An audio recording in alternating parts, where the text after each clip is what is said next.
સુરતમાં સેવા શરૂ થાય તે પહેલા જ પાંડેસરામાં હોસ્પિટલના પાટિયા પડી ગયા। પાંડેસરાની જનસેવા હોસ્પિટલ સીલ કરવામાં આવી છે।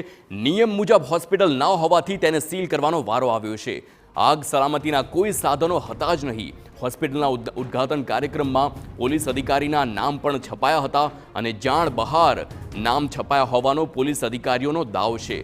જનસેવા હોસ્પિટલના ઉદ્ઘાટન સમારોહમાં અધિકારીઓની હાજરી જોવા મળી હતી, તો જાણ વગર નામ છાપ્યા હતા તો સમારોહમાં હાજરી કેમ તે સવાલ ઊભો થઈ રહ્યો છે। સુરત ક્રાઇમ બ્રાન્ચના જોઈન્ટ પોલીસ કમિશનર રાઘવેન્દ્ર વત્સની હાજરી ત્યાં જોવા મળી હતી। સંવાદદાતા બળદેવ સુથાર ફોન લાઈન પર છે। બળદેવ, એક બાજુ એવું કહેવામાં આવે છે કે કોઈ પણ પોલીસ અધિકારીને જાણ નહોતી અને બીજી તરફ રાઘવેન્દ્ર વત્સ ખુદ તે હાજર જોવા મળ્યા હતા। આખો વિવાદ શું છે? જે રીતે પાંડેસરા વિસ્તારમાં આવેલી નવસર્જન જે મલ્ટી સ્પેશિયલ હોસ્પિટલ જે ખોલવામાં આવી હતી અને આ હોસ્પિટલની અંદર જે રીતે જે આમંત્રણ પત્રિકાની અંદર જે પોલીસના હાથે અગાઉ પકડાયેલા જે ડોક્ટરો છે તેમના જે પત્રિકાની અંદર જે નામ લખવામાં આવ્યા હતા અને સાથે સાથે પોલીસ અધિકારીઓના પણ જે નામ લખવામાં આવ્યા હતા, ત્યારે આ બાબતે મીડિયાની અંદર આખો જે અહેવાલ પ્રસારિત થયો હતો ત્યારે જાણવા મળ્યું હતું કે જે પોલીસ અધિકારીઓ છે તેમને આમંત્રણ મળ્યું નથી અને તેમની જાણ બહાર જે પત્રિકાની અંદર જે નામ છે તે લખવામાં આવ્યું હોવાની જે વિગતો સામે આવી હતી।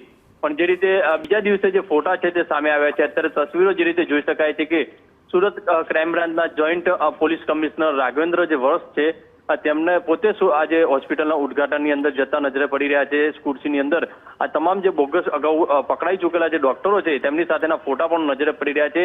ગઈકાલે જે રીતે મામલો આખો સામે આવતાની સાથે જ ફાયર વિભાગ દ્વારા જે તપાસ કરતા ફાયર વિભાગને આજે સાધનો જે સમય ચૂકતા ન મળતાની સાથે જ ફાયર વિભાગ દ્વારા આ હોસ્પિટલ છે તે સીલ કરવામાં આવ્યું છે।